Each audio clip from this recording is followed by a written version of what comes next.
Olá, amigos. É o nosso Caminhando Juntos que está voltando, nosso encontro semanal aqui na Rádio Cristo para Todos, também no nosso canal no YouTube, na nossa página no Facebook. Esse é um programa da Presidência da Igreja Evangélica Luterana do Brasil, que eu, pastor Geraldo Valmir Schiller, tenho o privilégio de produzir e compartilhar com você. Nessa semana, nós queremos meditar brevemente sobre o tema Juntos recebendo e compartilhando as bênçãos que Deus nos oferece no templo. Na semana passada, eu tive o privilégio de estar em Belo Horizonte, a capital de Minas Gerais, participando das festividades alusivas aos 60 anos do templo e 72 anos da congregação. E no próximo final de semana estarei em Santa Leopoldina, no Espírito Santo, participando também da inauguração de um templo. Portanto, aí 2 finais de semana seguidos que nós vamos estar celebrando, louvando a Deus pela construção ou pelo aniversário de um templo. E aí a gente tem refletido bastante sobre o que significa ter um templo, o que significa construir templo, o que significa poder participar no encontro no templo. E a palavra de Deus fala bastante a esse respeito. Eu destaquei aqui o Salmo número 84, que no versículo 4 diz assim: Bem-aventurados os que habitam em tua casa, louvem-te perpetuamente. Bem-aventurados os que habitam em tua casa, louvem-te perpetuamente. E todo o Salmo 84 é um salmo de alguém que está com saudades do templo. Tanto que o título não inspirado, o título que o editor bíblico colocou aqui, é Saudades do Templo. E o título inspirado é o mestre de canto, segunda melodia, é Os Lagares, Salmo dos Filhos de Corá. O Salmo 84, aqui na versão Nova Almeida, diz assim: Quão amáveis são os teus tabernáculos, Senhor dos exércitos. A minha alma suspira e desfalece pelos átrios do Senhor. O meu coração e a minha carne exultam pelo Deus vivo. O pardal encontrou casa e a andorinha ninho para si, onde acolhe os seus filhotes, perto dos teus altares, Senhor dos exércitos, Rei meu e Deus meu. Bem-aventurados os que habitam em tua casa, louvem-te perpetuamente. Bem-aventurado é aquele cuja força está em ti, em cujo coração se encontram os caminhos aplanados. Quando passa pelo vale árido, faz dele um manancial. De bênçãos o cobre a primeira chuva. Vão indo de força em força. Cada um deles aparece diante de Deus em Sião. Senhor Deus dos exércitos, escuta a minha oração. Ouve-me, ó Deus de Jacó. Olha, ó Deus, escudo nosso, e contempla o rosto do teu ungido. Pois um dia nos teus átrios vale mais que 1000. Prefiro estar à porta da casa do meu Deus a permanecer nas tendas da perversidade. Porque o Senhor Deus é sol e escudo.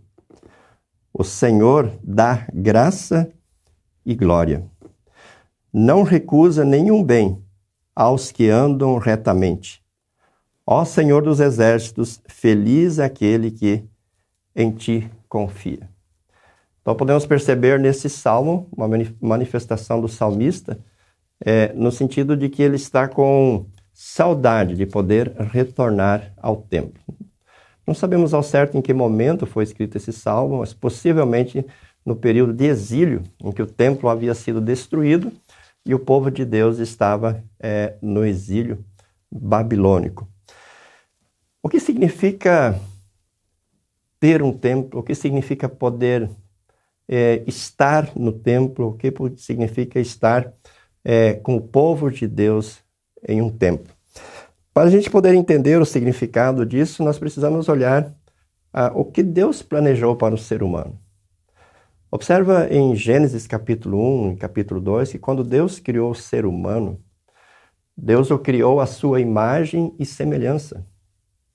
E Deus o colocou num jardim, chamado Jardim do Éden, porque Deus queria ter o ser humano constantemente na sua presença. E a imagem divina que Deus tinha colocado no ser humano é que possibilitava essa comunhão de Deus com o ser humano, do ser humano com Deus, a comunicação de Deus com o ser humano, do ser humano com Deus. O ser humano tinha perfeito conhecimento da vontade de Deus. Era imortal e estaria com Deus para sempre. Portanto, essa imagem divina que havia sido dada ao ser humano é que possibilitava tudo isso que Deus tinha planejado. Só o ser humano foi criado à imagem e semelhança de Deus. Nenhuma das outras criaturas foi criada assim. Mas, infelizmente, nós sabemos que o ser humano usou mal o seu livre-arbítrio, pecou, e ao pecar, essa imagem foi severamente comprometida, ela foi quebrada, ela foi destruída. E o ser humano, então, foi expulso da presença de Deus, assim como Deus tinha prometido. Mas antes de expulsar o ser humano, Deus fez uma promessa. Apontando para a serpente, ele disse: vou pôr inimizade entre você e a mulher, entre a sua descendência e o descendente da mulher. Esse te ferirá a cabeça e tu lhe ferirás o calcanhar. Então veja, uma vez que a imagem divina que estava em nós foi quebrada, Deus agora começa a executar o seu plano de reconstrução do relacionamento dele conosco. De que forma? Agora ele decide assumir a forma humana. Antes, nós seres humanos tínhamos a imagem divina, que foi perdida por causa do pecado. E agora Deus promete que ele vai assumir a forma humana. E aí nós podemos ver ao longo de todo o Antigo Testamento, Deus dirigindo os fatos, Deus conduzindo a história, para que no momento certo o Filho de Deus nascesse. Como diz o apóstolo Paulo, na plenitude do tempo, quando tudo estava preparado, nós conhecemos bem a história, de que uma jovem chamada Maria recebeu a visita de um anjo, anunciando que ela seria a mãe do Salvador. E ali nós vemos o cumprimento dessa promessa de Gênesis 3,15, essa promessa começando a se cumprir. No ventre de Maria, o Deus Todo-Poderoso se faz um de nós, se faz um ser humano, assume a nossa natureza, vive aqui conosco. Ele cumpre a lei, ele morre em nosso lugar, ele se coloca ao nosso lado, ele nos reconcilia com Deus através da sua obra, especialmente através da sua morte na cruz. E ele sela, ele marca essa vitória, essa reconciliação com a sua ressurreição ao terceiro dia. Então a forma de Deus se relacionar conosco agora não é mais como lá no Jardim do Éden. Lá o ser humano se relacionava com Deus porque o ser humano tinha a imagem divina. Agora, Deus se relaciona conosco porque ele assumiu a nossa natureza humana. Jesus é, ao mesmo tempo, verdadeiro Deus e verdadeiro homem. É uma pessoa com duas naturezas, a natureza divina e a natureza humana. E agora Deus se relaciona conosco por meio de Jesus, que é o único mediador entre Deus e os homens. É o caminho, é a verdade, é a vida. Na encarnação, na humanação do Filho de Deus, que Deus se faz conosco. Tanto é que ele é chamado no Evangelho de Emanuel, que significa Deus conosco. Se antes nós estávamos com Deus no paraíso, agora Deus vem estar conosco fora do paraíso. Deus vem estar conosco ali onde nós estamos, aonde nós vivemos. O evangelista João mostra isso muito bem no capítulo 1, quando ele diz: no princípio era o Verbo, e o Verbo era Deus, e o Verbo estava com Deus, e nada do que foi feito fora dele. Ou seja, tudo foi criado no início, através da palavra, através do Verbo. E aí no versículo 14 diz: e o Verbo se fez carne e habitou entre nós, cheio de graça e de verdade. E vimos a sua glória, glória do unigênito do Pai. Então veja, João fala que aquela palavra que estava presente na criação, pela qual todas as coisas foram criadas, ela se encarnou. É o Filho de Deus, é Jesus, o Verbo encarnado. E é nesse Verbo encarnado, que agora, esse é o ponto de ligação. Se antes essa imagem divina possibilitava essa comunhão com Deus, agora a encarnação do Verbo se torna o ponto de ligação de Deus conosco, de nós para com Deus. Muito bem, Jesus esteve aqui conosco no mundo, ele chamou seus discípulos, ele realizou a sua obra, ele foi morto, ressuscitou ao terceiro dia, 40 dias depois subiu aos céus, prometeu enviar seu Santo Espírito e cumpriu isso no Pentecostes, 50 dias após a Páscoa, ou 40 dias após a sua ascensão, 10 dias após a sua ascensão. E Jesus deixou com a sua igreja que ele formou aqui, o que nós chamamos de meios da graça. É a palavra, o batismo e a Santa Ceia. Esses são os meios da graça, a palavra, o batismo e a Santa Ceia. E esses meios da graça, eles nos entregam exatamente aquilo que Jesus conquistou na cruz. Antes de morrer na cruz, Jesus disse, está consumado. Ou seja, está pronta, está completa, está realizada a salvação para todo pecador. E através dos meios da graça, do batismo, da palavra e da Santa Ceia, Jesus entrega esse perdão, Jesus entrega essa salvação para cada pecador que crê. Essa salvação é oferecida para cada um. E no momento em que a pessoa crê, ela está novamente em comunhão com Deus. Ela está novamente com Deus e sendo guiada por Deus para uma volta para o paraíso. Aqui no mundo ainda ela vai estar sob a cruz, Jesus nos alertou quanto a isso, mas Jesus promete que aquele que crê na eternidade estará novamente com Deus e com todos os salvos, usufruindo daquela vida plena e perfeita que Adão e Eva tinham no paraíso e que perderam por causa do pecado.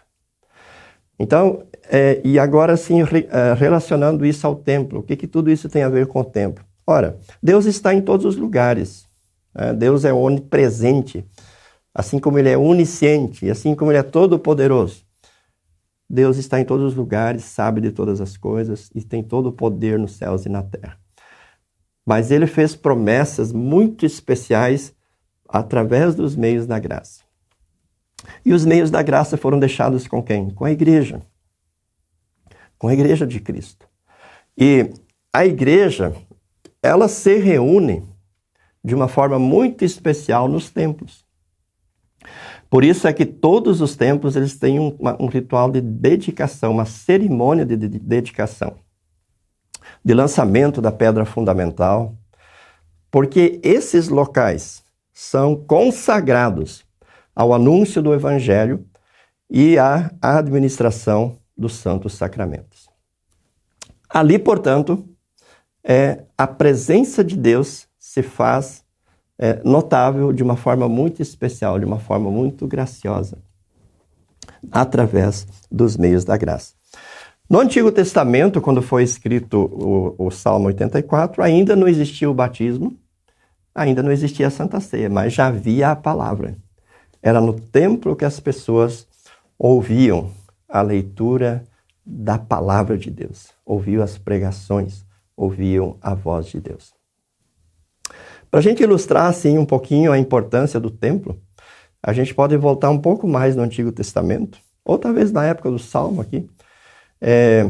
No Antigo Testamento ainda não existia templos. Lembremos o período em que o povo estava peregrinando do Egito para a terra de Canaã. Eles fizeram uma tenda, um tabernáculo, onde estava a Arca da Aliança e alguns objetos sagrados. E aonde essa arca estava, aonde essa tenda estava, durante o dia, sobre ela havia uma coluna de nuvem.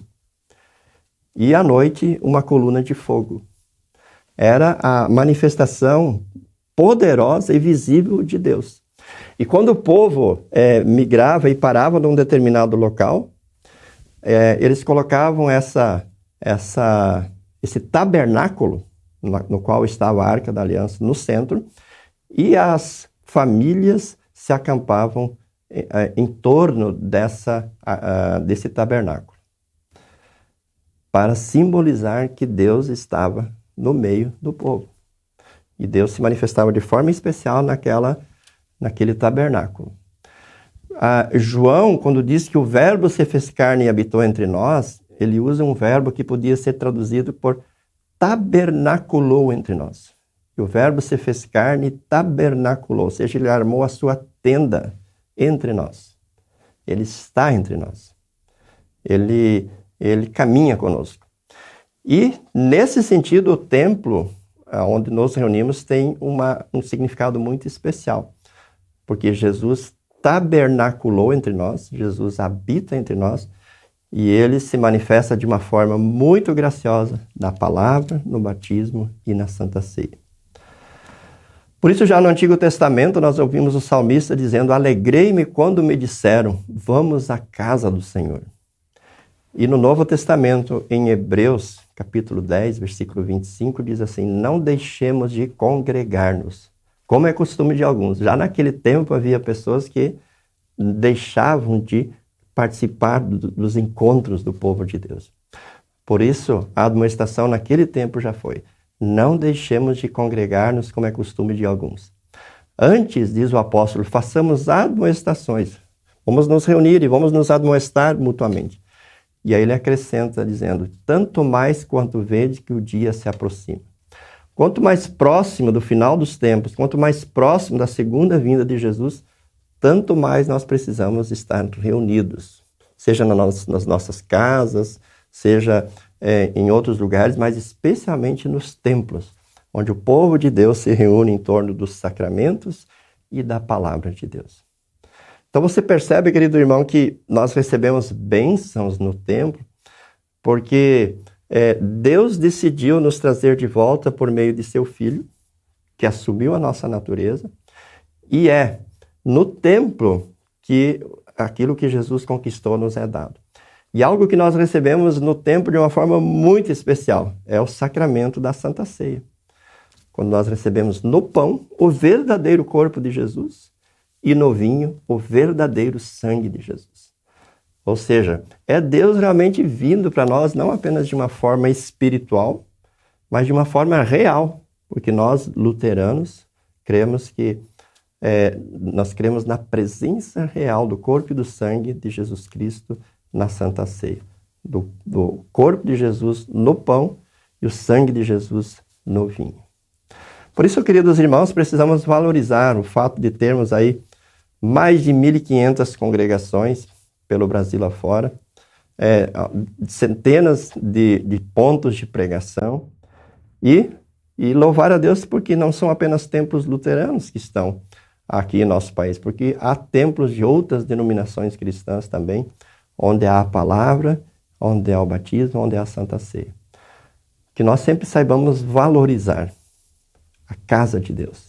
Que nós sempre saibamos valorizar o que Deus nos oferece, as bênçãos que Deus nos oferece em seu templo. E que assim, permitamos que Deus vá nos alimentando, nos fortalecendo, nos levando ao arrependimento, perdoando os nossos pecados e nos conduzindo para a volta para casa, para a volta ao paraíso, onde nós, seres humanos, estávamos e nos afastamos por causa do nosso pecado. Então, permitindo assim que Deus nos conduza de volta ao lar, para estarmos com Ele novamente, eternamente. Pense nisso e que você possa sempre receber todas as bênçãos que Deus quer oferecer para você no templo, que você usufrua essas bênçãos e que você compartilhe elas com as suas famílias, com a sua família, com seus amigos e com as demais pessoas com as quais você se relacionar. Forte abraço, votos de ricas bênçãos de Deus e até o nosso próximo encontro. Tchau, tchau. Para saber mais, entre em nosso site radiocpt.com.br e acompanhe nossa programação. Siga e curta nossos canais no youtube.com/radiocpt, facebook.com/radiodaielb e o nosso podcast no SoundCloud e Spotify. E compartilhe a mensagem de Cristo para todos.